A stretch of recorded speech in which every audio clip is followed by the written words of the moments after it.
எல்லாருக்கும் வணக்கம். நாங்கள் மீன் தொழில் செய்கிறோம்.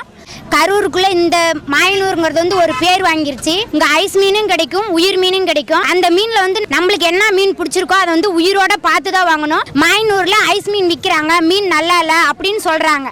அது மாதிரி யாருமே எப்போதுமே அப்படி வாங்கிடாதீங்க. உயிரோட இது மாதிரி ஃப்ரெஷ்ஷாக உயிரோட இருக்கணும், துள்ளணும் அந்த மீன். அப்போனா அந்த மீனை வாங்குங்க. ஆனால் பாறை பங்காசுன்னு விற்பாங்க, அந்த மீன் உயிரோடு இருக்காது. சனி ஞாயிறு பார்த்துக்கிட்டிங்கன்னா 1 கிலோ 150 ரூபா 200 ரூபா வரைக்கும் விற்கும். எவ்வளோ மீன் வேணாலும் வாங்கலாம், எத்தனை கிலோ வேணாலும் வாங்கலாம், எல்லா மீனும் விற்கும். இங்கே மீனை வாங்கின உடனே மண் போட்டு அலசுவாங்க. மண் போட்டு க்ளீன் பண்ண உடனே அதை கொண்டு தண்ணியில் போய் அலசிட்டு வருவாங்க. அந்த காரணத்துக்கோசரமே இங்கே நிறைய பேர் மீன் வாங்க வர்றாங்க. அறுத்த மீன் விற்கிறாங்க, தோசைக்கல்ல மீன் போடுறாங்க, அந்த மீன் வாங்கி சாப்பிடலாம். பச்சை மீன் விற்கிது. உங்களுக்கு என்ன மீன் வேணும், அனைத்து மீன்களும் இங்கு கிடைக்கும். அனைவரும் வாங்க, ஃப்ரெஷ்ஷான மீன் வாங்கி சாப்பிட்டுட்டு என்ஜாய் பண்ணிட்டு போங்க.